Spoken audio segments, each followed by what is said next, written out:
The morning mist hung low over Kensington Palace Gardens as security guard James Richardson began his routine patrol through the Diana Memorial Wing. At 42, Richardson had spent nearly 15 years protecting the royal properties, but nothing could have prepared him for what he would discover on this particular Tuesday in October. The Memorial Wing, dedicated to the late Princess Diana, housed some of the most precious artifacts from her life. Evening gowns that had graced state dinners, handwritten letters to her sons, and personal jewelry that had captured the world's attention during her humanitarian work. Richardson's footsteps echoed softly against the polished marble floors as he made his way through the corridors lined with photographs chronicling Diana's life, from shy kindergarten teacher to global icon. The early morning light filtered through tall windows, casting long shadows across display cases that held treasures worth millions, both in monetary value and emotional significance to the British public. Each item had been carefully catalogued and positioned to tell the story of a woman who had revolutionized the monarchy's relationship with ordinary people. The Memorial Wing had been established 3 years after Diana's tragic death in Paris, created as a permanent tribute to her legacy and charitable work. Visitors from around the world came to pay their respects, to see the famous blue sapphire engagement ring that had once belonged to Prince William's mother, and to view the collection of humanitarian awards she had received for her work with AIDS patients, landmine victims, and homeless individuals. The space was designed to be both a museum and a shrine, carefully balancing public access with the need to preserve precious memories. Richardson paused at his usual checkpoint near the main display case, pulling out his security log to record the time and his observations. Everything appeared normal. The temperature controls were functioning properly, the humidity levels were optimal for preservation, and the security cameras showed no signs of tampering. He had performed this same routine hundreds of times, finding comfort in the predictability and the sacred responsibility of protecting Diana's memory. As he continued his rounds, Richardson reflected on the significance of his role. The Memorial Wing wasn't just another museum exhibition. It was a living testament to a woman whose death had shocked the world and whose life continued to inspire millions. The items on display weren't merely artifacts but personal belongings that had witnessed intimate moments in Diana's life. Her struggles with the royal family, her dedication to her sons, and her determination to use her position for humanitarian causes. The security protocols for the Memorial Wing were exceptionally strict. Access was limited to a select few staff members, each of whom had undergone extensive background checks and signed confidentiality agreements. The display cases were equipped with state-of-the-art alarm systems, motion detectors, and reinforced glass designed to withstand significant force. Every piece was tracked using advanced inventory management systems, with daily checks to ensure nothing had been moved or removed without authorization. Richardson remembered the day the Memorial Wing had officially opened to the public. The ceremony had been attended by Prince William and Prince Harry, both young men at the time, who had spoken movingly about their desire to share their mother's legacy with the world. The Queen herself had given the opening address, emphasizing the importance of preserving Diana's memory for future generations. The event had been covered by media outlets worldwide, with images of the memorial displays broadcast into millions of homes. The most prized possession in the collection was Diana's wedding dress, the iconic creation by David and Elizabeth Emanuel that had captured global attention when Diana walked down the aisle at St. Paul's Cathedral. The dress, with its 25-foot train and intricate embroidery, was displayed in a climate-controlled case that maintained perfect conditions for the delicate silk taffeta. Visitors often stood transfixed before it, many remembering exactly where they were when they watched the fairy tale wedding that had seemed to promise so much happiness. Another significant display featured Diana's collection of humanitarian awards and honorary degrees, recognizing her work with various charities and her efforts to bring attention to causes that had been ignored by mainstream society. Her involvement with AIDS patients at a time when stigma and fear surrounded the disease had been particularly groundbreaking, helping to change public perception and encouraging more compassionate treatment of those affected by the epidemic. The jewelry collection included pieces that had become synonymous with Diana's style and grace. The sapphire and diamond engagement ring, now worn by Catherine, the Duchess of Cambridge, was displayed alongside the matching earrings and necklace that Diana had worn to numerous state functions. Each piece told a story of glamour and duty, of a young woman thrust into the spotlight who had learned to use fashion as a form of communication with the public. Personal letters and photographs provided intimate glimpses into Diana's private life, particularly her relationship with her sons. Handwritten notes expressing her hopes and fears for William and Harry's futures revealed the depth of her love and her concerns about raising children in the public eye. These documents had been carefully preserved using archival techniques to prevent deterioration, while still allowing visitors to read her words and feel a connection to her as a mother.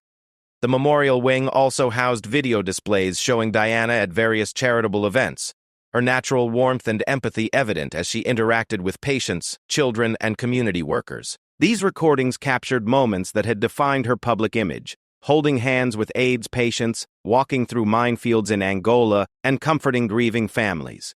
The videos served as powerful reminders of her commitment to using her celebrity status for meaningful purposes. Richardson's role extended beyond simple security. He had become something of an unofficial guardian of Diana's legacy.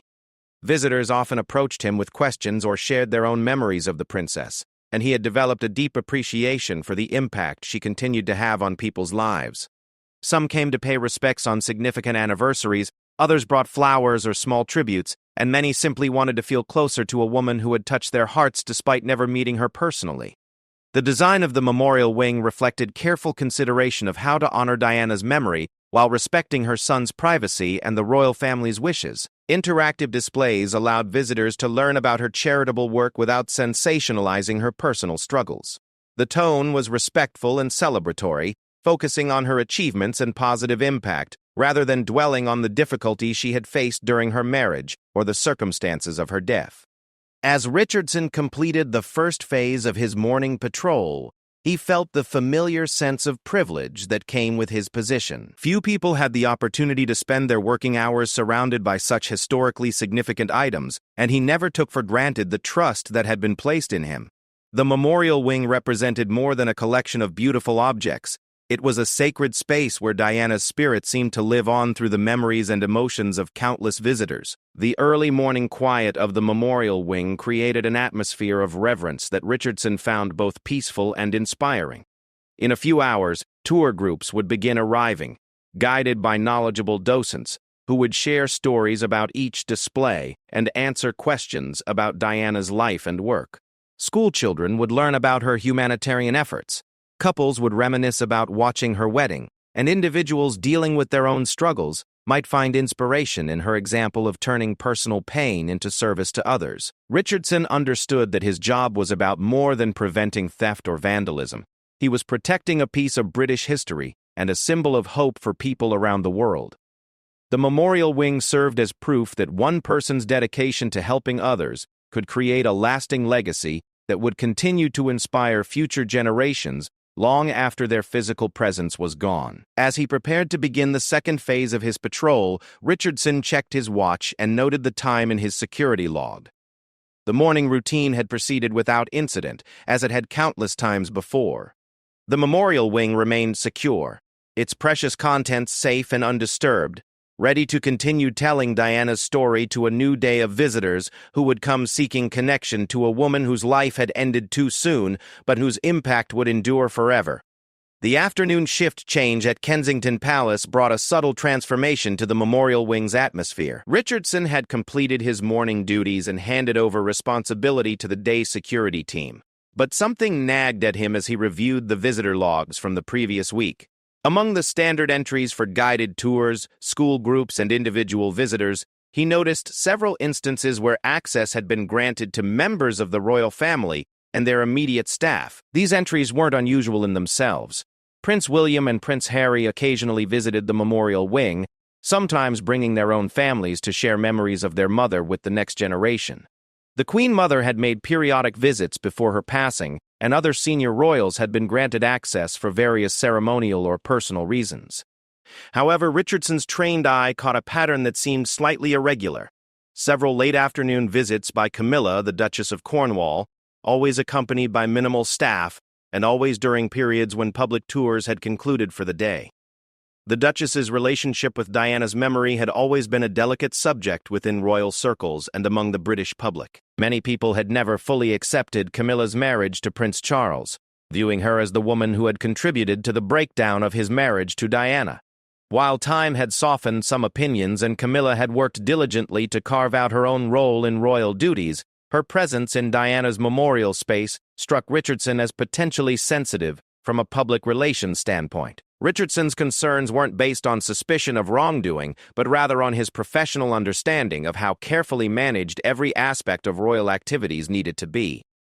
The memorial wing operated under strict protocols, not just for security, but for managing the complex emotional and political dynamics surrounding Diana's legacy. Every decision about access, displays, and public communications had to consider multiple perspectives and potential reactions from various stakeholders. The memorial wing staff included several longtime employees who had worked directly with Diana during her lifetime. Margaret Harrison, the head curator, had served as one of Diana's personal assistants and brought an intimate understanding of the princess's preferences and personality to the management of her memorial. Margaret's approach to preserving Diana's legacy was deeply personal, and she maintained detailed records of every item in the collection, including notes about when and where Diana had worn or used each piece. Dr. Elizabeth Crawford, the memorial wing's historian, had spent years researching and documenting Diana's humanitarian work, creating educational materials that helped visitors understand the full scope of her contributions to society. Dr. Crawford's work extended beyond simple cataloging. She had interviewed hundreds of people who had worked with Diana, from fellow royals to charity workers, creating an oral history project that captured memories and perspectives that might otherwise be lost to time. The conservation team, led by specialist Sarah Mitchell, worked tirelessly to maintain the physical integrity of Diana's belongings while ensuring they remained accessible for public viewing. This delicate balance required constant monitoring of environmental conditions, regular assessment of each item's condition, and careful planning for any necessary restoration work. Sarah's expertise in textile conservation was particularly crucial for maintaining Diana's clothing collection, which included not only formal gowns but also casual wear that provided insights into her personal style. Among the most challenging aspects of managing the memorial collection was handling requests for loans to other institutions or for temporary exhibitions. Museums around the world regularly sought permission to display Diana's belongings as part of broader exhibitions about royal history, women's rights, or humanitarian work. Each request required careful evaluation of the institution's reputation, security capabilities, and the educational value of the proposed exhibition. The memorial wing also maintained an extensive archive of documents related to Diana's work, including correspondence with charity leaders, speech drafts, and planning documents for her various humanitarian missions. These papers provided valuable insights into Diana's thought process and working methods, revealing the careful preparation and genuine commitment that had driven her public appearances and charitable initiatives. Richardson's attention to the visitor logs reflected his broader understanding of the memorial wing's role within the royal ecosystem. The space served multiple functions simultaneously, honoring Diana's memory, educating the public about her contributions, providing a place for private family remembrance, and managing ongoing public interest in her story. Balancing these different needs required constant vigilance and sensitivity to changing circumstances and relationships. The late afternoon lighting in the memorial wing created particularly beautiful effects as sunlight streamed through the tall windows, illuminating the display cases and creating an almost ethereal atmosphere around Diana's belongings. Photographers had often remarked on the quality of light during these hours, and several official portraits of the memorial space had been taken during this time of day. The lighting also revealed details in Diana's clothing and jewelry that weren't as visible under artificial illumination, allowing visitors to appreciate the craftsmanship and attention to detail in her wardrobe. Security considerations for the memorial wing extended far beyond preventing theft. The space needed protection from environmental threats such as humidity, temperature fluctuations, and ultraviolet light that could damage delicate materials. Fire suppression systems had been specially designed to protect the collection without causing water damage, using advanced gas-based systems that could quickly eliminate fire while preserving precious artifacts. The memorial wing's location within Kensington Palace provided additional layers of security and historical context. Diana had lived in the palace for many years, and visitors could sense the connection between her memorial and the spaces where she had actually spent time. This proximity added emotional weight to the experience of viewing her belongings, creating a more intimate and meaningful encounter with her memory. Public reaction to the memorial wing had evolved over the years since its opening. Initial crowds had been enormous, with long queues of people waiting hours for the chance to pay their respects. As time passed, visitor numbers had stabilized at a high but manageable level, with peak periods around anniversaries of significant events in Diana's life or during special exhibitions featuring previously unseen items from the collection. International visitors comprised a significant portion of the Memorial Wing's audience, with many people planning entire trips to London specifically to visit Diana's memorial. Tour operators had developed specialized packages that included visits to other sites significant to Diana's story, such as her childhood home at Althorpe and various locations where she had conducted charitable work. The Memorial Wing served as a focal point for this broader Diana tourism that brought valuable revenue to the British economy. Educational programs associated with the Memorial Wing had become increasingly sophisticated, offering specialized tours for different age groups and interests. School programs focused on Diana's humanitarian work and its relevance to contemporary social issues, while academic researchers could access additional materials for scholarly study. These programs had helped ensure that Diana's legacy remained relevant to new generations who might not have personal memories of her life and work. The Memorial Wing's gift shop offered carefully curated items that reflected Diana's interests and values, with proceeds supporting charities she had championed during her lifetime. This approach ensured that commercial aspects of the memorial remained tasteful and purposeful, avoiding the kind of sensationalized merchandising that might have cheapened her memory. As Richardson prepared for his evening shift, he reflected on the complexity of managing such a significant memorial space. Every decision, from the placement of a single photograph to the wording of explanatory text, had to consider multiple audiences and perspectives. The Memorial Wing had to serve the needs of Diana's family, respect the wishes of the royal household, satisfy public interest, and maintain the highest standards of historical accuracy and sensitivity. The approaching evening would bring a different atmosphere to the Memorial Wing, as artificial lighting replaced natural sunlight and the sounds of daytime London traffic gave way to the quieter rhythms of night. Soon, Richardson would begin his evening patrol, walking the same corridors he had traveled that morning but experiencing them in a completely different way as shadows lengthened and the memorial space took on an even more contemplative character. The evening shift at Kensington Palace brought a profound stillness to the Memorial Wing that Richardson had come to cherish during his 15 years of service. As the last tour groups departed and the public areas were secured for the night, he began his detailed inspection routine, moving methodically through each gallery, with the practiced eye of a professional who had memorized every detail of Diana's collection. The soft hum of climate control systems and the distant sounds of London traffic created a peaceful backdrop for his work. Richardson's evening inspection was more thorough than his morning patrol, involving close examination of each display case and verification that every item remained in its designated position.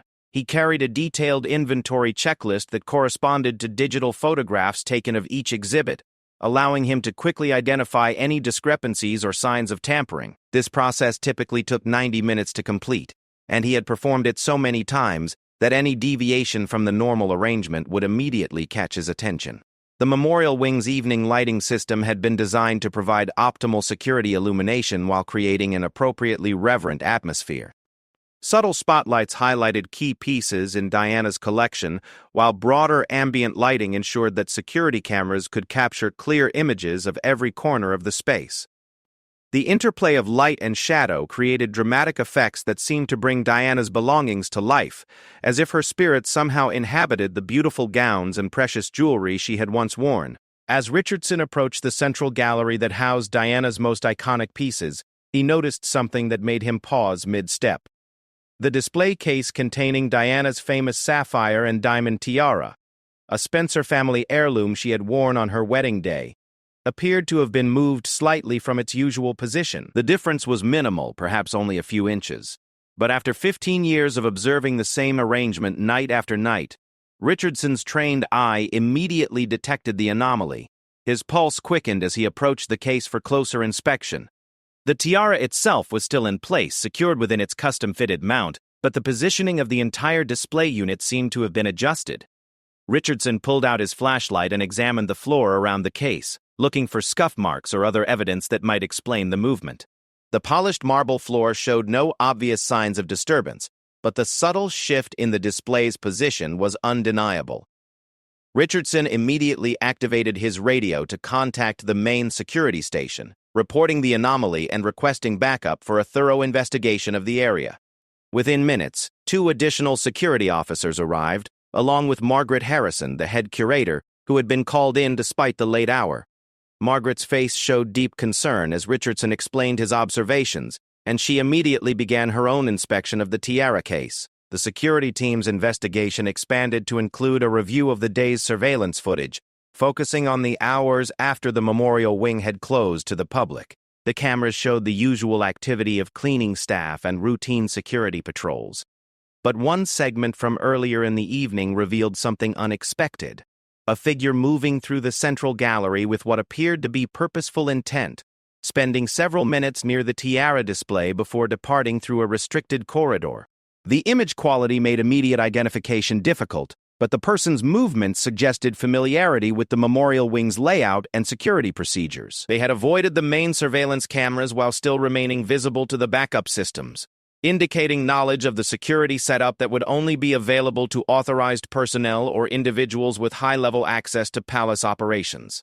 Margaret Harrison's examination of the tiara case revealed that while the Spencer tiara itself had not been moved, several smaller items in adjacent displays showed signs of having been handled recently. A pair of Diana's earrings appeared to have been repositioned within their case, and a handwritten letter displayed nearby had been moved slightly from its usual alignment. These changes were subtle enough that they might have gone unnoticed during routine inspections, but Margaret's intimate knowledge of every detail in Diana's collection made the alterations obvious to her expert eye. The discovery prompted an immediate escalation of security protocols throughout the memorial wing. Richardson and his colleagues began a comprehensive inventory of the entire collection, checking each item against detailed photographic records and examining display cases for any signs of unauthorized access. This process would take several hours, but was essential for determining the full extent of any unauthorized activity. As the investigation continued, Richardson reflected on the implications of what they had discovered. The memorial wing's security systems were among the most sophisticated in any museum or royal residence, designed to prevent both theft and unauthorized access. The fact that someone had been able to enter the space and handle Diana's belongings without triggering alarm suggested either an inside job or security breach of significant concern. The emotional weight of the situation began to settle on Richardson, as he considered the sacred trust that had been placed in him to protect Diana's legacy. The memorial wing wasn't just a collection of valuable objects. It represented the preservation of memories and artifacts that held deep meaning for Diana's family, friends, and millions of people around the world who had been touched by her life and work. Palace administrators were notified of the security incident, and within an hour, senior officials had arrived to oversee the investigation. The presence of high-ranking palace staff underscored the seriousness with which any potential compromise of the memorial wing was being treated. These officials had the authority to make immediate decisions about enhanced security measures and could coordinate with law enforcement if criminal activity was suspected. The investigation team expanded their review of surveillance footage to include the entire day's activity, looking for any unusual patterns or unexpected visitors who might have had access to the memorial wing.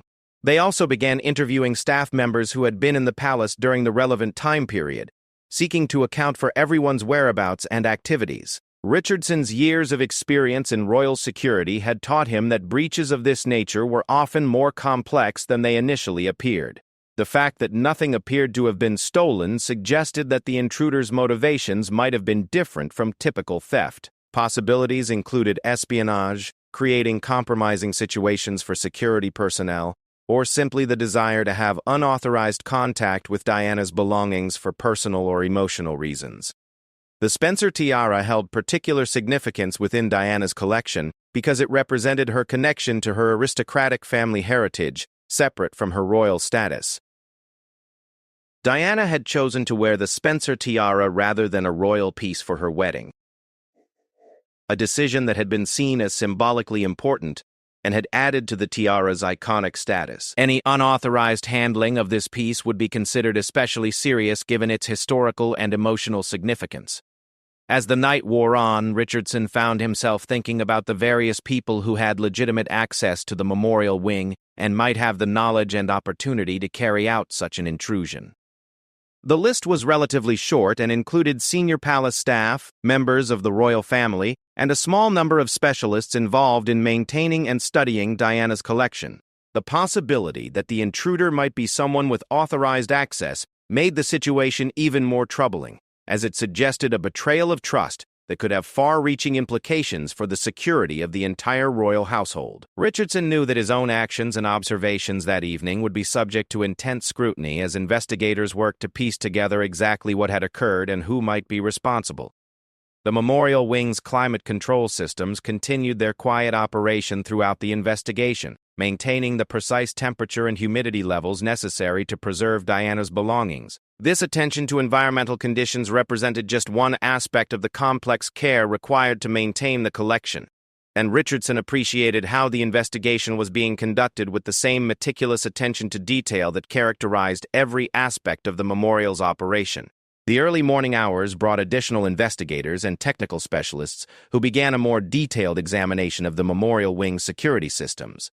They would analyze data from motion sensors, review access logs from electronic door controls, and examine physical evidence that might provide clues about the intruder's identity and methods. Richardson remained at the palace throughout the night, available to answer questions and provide his detailed knowledge of the memorial wing's normal operations. His 15 years of service and intimate familiarity with every aspect of Diana's collection made him an invaluable resource for the investigation team, even as his own role in the security breach would undoubtedly be examined closely. The morning sun cast long shadows through the memorial wing as Richardson found himself at the center of an unprecedented security investigation that would shake the foundations of royal protocol. Detective Inspector Sarah Walsh from the Metropolitan Police's Specialist Protection Unit had arrived at dawn, accompanied by forensic specialists and security experts who began the painstaking process of analyzing every detail of the previous evening's breach. The enhanced surveillance footage, processed through advanced digital enhancement techniques, revealed details that had been invisible during the initial review. The intruder's face became partially visible in several frames, and the clothing and mannerisms suggested someone familiar with royal protocol and palace procedures. Most significantly, the footage showed the person using what appeared to be an authorized access card to enter restricted areas, indicating that the breach was indeed an inside job. Detective Inspector Walsh's interview with Richardson was thorough and professional, focusing on his observations from the previous evening and his knowledge of palace security procedures. Richardson's 15 years of exemplary service provided credibility to his account, but Walsh's questioning revealed the complexity of the situation they were facing. The investigation had to balance the need for thorough police work with the sensitive political and personal implications of any security breach involving Diana's memorial. As the morning progressed, Richardson learned that the investigation had expanded beyond the immediate security breach to examine patterns of access to the memorial wing over the previous several months. Computer analysis of entry logs revealed a disturbing pattern: numerous late-evening visits by the same individual, always during periods when public access had ended and regular staff had departed for the day. The forensic examination of the memorial displays yielded additional evidence of unauthorized handling. Fingerprint analysis revealed traces on several glass surfaces that didn't match any authorized personnel, and microscopic examination of Diana's jewelry showed signs of recent contact, despite being housed in supposedly secure display cases. These findings confirmed that the security breach involved actual physical contact with irreplaceable historical artifacts. Margaret Harrison's detailed knowledge of Diana's collection proved crucial in understanding the full scope of what had occurred. Her examination revealed that several items had been moved or repositioned over a period of weeks or months, suggesting a pattern of unauthorized access rather than a single incident. Most troubling was her discovery that a few smaller pieces, including a pair of Diana's personal earrings and a handwritten note, showed signs of having been removed from their display cases and later replaced. The investigation took a dramatic turn when palace administrators provided Detective Inspector Walsh with a list of individuals who possessed the level of access necessary to carry out such activities. The list was surprisingly short, including only the most senior members of the royal household and immediate family members. This revelation added a new dimension of sensitivity to the investigation, as the implications of royal family involvement would extend far beyond simple security concerns. Richardson found himself reflecting on the various interactions he had observed over the years between different members of the royal family and Diana's memorial. He remembered occasions when Prince William and Prince Harry had brought their children to see their grandmother's belongings, sharing stories and memories in the quiet space. He recalled visits by the Queen, always conducted with dignity and respect, during which she would spend long minutes studying particular items that held special significance. The most complex visits had always been those involving Camilla, the Duchess of Cornwall. Richardson had observed a pattern of behavior during her visits that he had noted but never questioned. She often requested to spend time alone in the memorial wing, dismissing her security detail and staff, to have what she described as private moments of reflection. At the time, these requests had seemed reasonable, even touching, as evidence of Camilla's desire to pay respects to her predecessor and find her own way to honor Diana's memory. Detective Inspector Walsh's investigation revealed that Camilla's visits had become increasingly frequent in recent months, often coinciding with significant anniversaries or periods of heightened media attention surrounding Diana's legacy.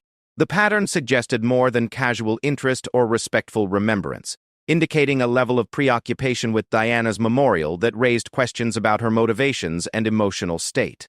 The technical analysis of the memorial wing's security systems revealed sophisticated knowledge of their operation.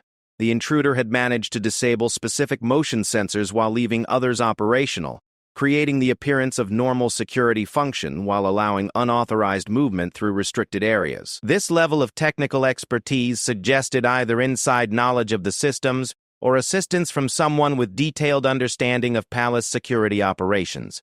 Richardson's role in the investigation evolved from witness to consultant, as Detective Inspector Walsh recognized his unique knowledge of the memorial wing's operations and his ability to identify subtle changes in the displays. His observations provided crucial context for understanding how the unauthorized activities had been conducted over time without detection by routine security procedures. The emotional impact of the investigation began to weigh heavily on Richardson as he contemplated the implications of what they had discovered. The memorial wing represented more than a collection of artifacts. It was a sacred space where Diana's memory was preserved and honored. The thought that someone had been secretly manipulating and possibly removing items from the collection felt like a violation of the trust placed in him and his colleagues. The forensic team's examination of the display cases revealed evidence of sophisticated tampering with their locking mechanisms. Microscopic scratches on the locks suggested the use of specialized tools, while analysis of the electronic access logs showed instances where cases had been opened outside of normal maintenance schedules. These findings painted a picture of systematic planned activities rather than impulsive actions. As word of the investigation spread through the palace staff, Richardson observed the tension and concern it created among his colleagues. Many of them had worked closely with Diana during her lifetime or had been involved in establishing the memorial wing, and they felt a personal responsibility for protecting her legacy. The possibility that someone within their trusted community had been violating that sacred trust created an atmosphere of suspicion and hurt. Detective Inspector Walsh's interviews with other staff members revealed additional concerning information. Several employees reported observing unusual behavior from Camilla during her recent visits, including requests for detailed information about specific items in the collection and questions about security procedures that seemed to go beyond normal curiosity. Some staff members had felt uncomfortable with these inquiries but had not reported them due to Camilla's senior position within the royal hierarchy.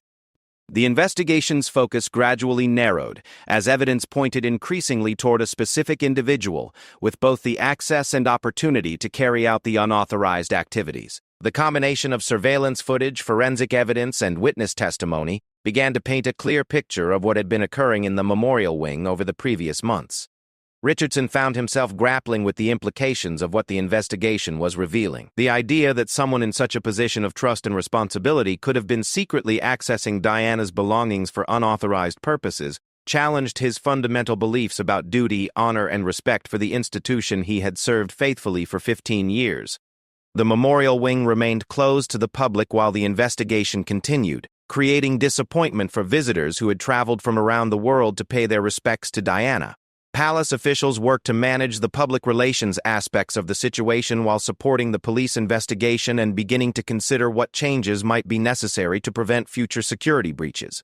As the morning wore on, Richardson realized that the events of the previous evening had changed everything about his role as guardian of Diana's memorial. The trust and innocence that had characterized his 15 years of service had been shattered by the revelation that someone with the highest level of access had been systematically violating the sacred space he had worked so hard to protect. The investigation continued with growing urgency as Detective Inspector Walsh and her team worked to gather sufficient evidence to support whatever actions might be necessary to address the security breach and its implications for the royal household. The confrontation came at precisely 3 o'clock in the afternoon, when Detective Inspector Walsh, accompanied by senior palace officials and Richardson himself, intercepted Camilla, the Duchess of Cornwall, as she attempted to enter the memorial wing using her authorized access card. The timing was no coincidence. Surveillance of her patterns had revealed that she typically visited the memorial during this quiet period when staff changes occurred and security attention was momentarily diverted. Richardson watched from his position near the main entrance as Walsh approached Camilla with professional courtesy but unmistakable authority. The Duchess's initial reaction was one of surprised indignation, her aristocratic bearing evident as she questioned why she was being detained while attempting to pay her respects to her late predecessor. However, as Walsh explained the nature of the investigation and the evidence that had been gathered, Camilla's demeanor shifted from outrage to something approaching resignation. The search that followed was conducted with the utmost discretion and respect for Camilla's position, but it yielded immediate and damning results. Hidden within the specially designed compartments of her handbag were several small but priceless items from Diana's collection.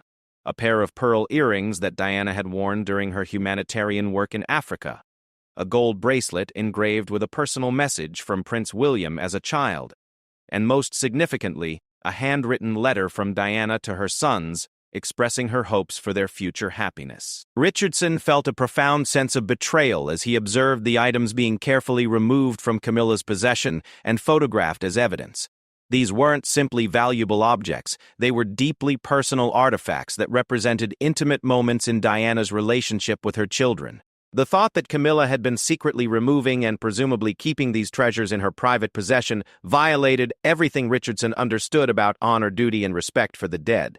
The interrogation that followed took place in a secure conference room within Kensington Palace, with Detective Inspector Walsh leading the questioning while palace officials and legal representatives observed. Camilla's initial strategy appeared to be complete denial, claiming that she had no knowledge of how the items had come to be in her possession, and suggesting that someone must have planted them there to embarrass her. However, as Walsh presented the accumulated evidence, surveillance footage, forensic analysis, witness statements, and access logs, Camilla's defense began to crumble. The technical evidence was overwhelming, and her attempts to explain away the various anomalies became increasingly desperate and contradictory. Richardson observed the proceedings with a mixture of professional satisfaction at seeing justice served and personal sadness at witnessing the fall of someone who should have been above such behavior. The breakthrough in the interrogation came when Walsh confronted Camilla with enhanced surveillance footage that clearly showed her face during one of her unauthorized visits to the memorial wing. The image captured her in the act of removing items from a display case, her expression showing not the reverence appropriate to such a sacred space, but rather the focused intensity of someone conducting a deliberate theft. Faced with irrefutable evidence, Camilla's composure finally collapsed, and she began to provide a confession that revealed the complex psychological motivations behind her actions. She spoke of feeling haunted by Diana's continuing presence in Charles's life and in the public imagination, describing sleepless nights where she obsessed over the woman whose shadow seemed to loom over her marriage and her role within the royal family. The confession revealed that Camilla's activities had begun months earlier as what she described as attempts to understand Diana better, to somehow connect with the woman whose legacy continued to overshadow her own efforts to serve the monarchy. She had initially limited herself to simply spending time among Diana's belongings, touching the fabrics and jewelry that Diana had once worn, as if seeking some mystical connection or understanding. However, these visits had gradually evolved into something more possessive and ultimately destructive. Camilla described taking small items initially as temporary loans to herself, telling herself that she would return them after spending time examining them more closely in private. She spoke of studying Diana's handwritten letters, trying to understand the thoughts and emotions behind the words, seeking insight into what had made Diana so beloved by the public. The psychological evaluation that followed Camilla's confession provided additional context for her behavior. Experts described a pattern of obsessive behavior driven by deep-seated insecurity and an inability to accept her secondary position in public affection compared to Diana's enduring popularity. The theft of Diana's personal belongings represented an attempt to literally possess elements of the charisma and public connection that Camilla felt she herself lacked. Richardson found himself struggling to understand how someone in Camilla's position could have allowed such feelings to drive her to criminal behavior.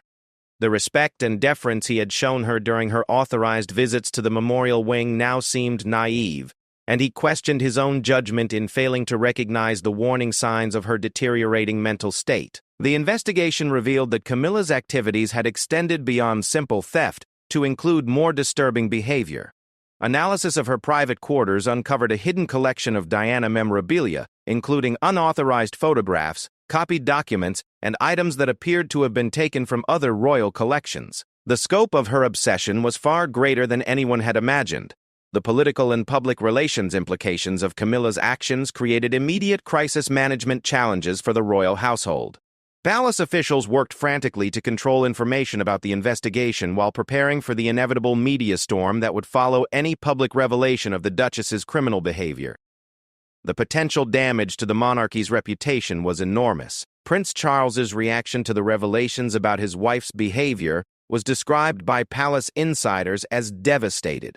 The man who had waited decades to marry Camilla and had endured enormous personal and public criticism for their relationship now faced the reality that her psychological issues had led her to betray the trust of the institution they both served. The legal proceedings that followed were conducted with unprecedented secrecy and speed. Camilla's status made a traditional criminal prosecution politically impossible, but palace officials and government representatives worked to develop alternative consequences that would satisfy justice while protecting the monarchy from further damage. The solution involved Camilla's immediate removal from all public duties and her withdrawal from royal life pending psychiatric treatment. The memorial wing underwent a complete security overhaul following the investigation's conclusion. New access controls, enhanced surveillance systems, and modified protocols ensured that no individual, regardless of their status, could again abuse their position to violate the sacred trust represented by Diana's memorial. Richardson played a key role in designing these new procedures, his experience and insights proving invaluable in preventing future breaches. The stolen items were carefully examined for any damage and returned to their proper places in the memorial displays. Conservation specialists worked to ensure that Camilla's unauthorized handling had not caused any lasting harm to these irreplaceable artifacts. The process of restoration and verification took weeks, but was essential for maintaining the integrity of Diana's collection. Public revelation of the scandal came gradually, with carefully managed announcements that emphasized the criminal nature of the actions while avoiding details that might further damage the monarchy. Media coverage was intense but respectful, with most outlets focusing on the importance of protecting Diana's legacy rather than sensationalizing the personal drama involved. Richardson's role in uncovering the theft earned him recognition from both palace officials and law enforcement agencies. His 15 years of dedicated service and his keen observational skills had been crucial in protecting Diana's memorial from further violation. However, he found that the experience had fundamentally changed his relationship with his work, adding layers of vigilance and suspicion that had never been necessary before. The memorial wing reopened to the public after several weeks of security upgrades and staff retraining. Visitors continued to come from around the world to pay their respects to Diana, unaware of the drama that had unfolded behind the scenes. Richardson resumed his duties with renewed dedication, understanding more deeply than ever the sacred responsibility he bore as guardian of these precious memories. The empty pedestal that had given the incident its name was eventually filled with a new display featuring additional items from Diana's humanitarian work, creating a positive legacy from the difficult experience of confronting betrayal and theft within the royal household itself.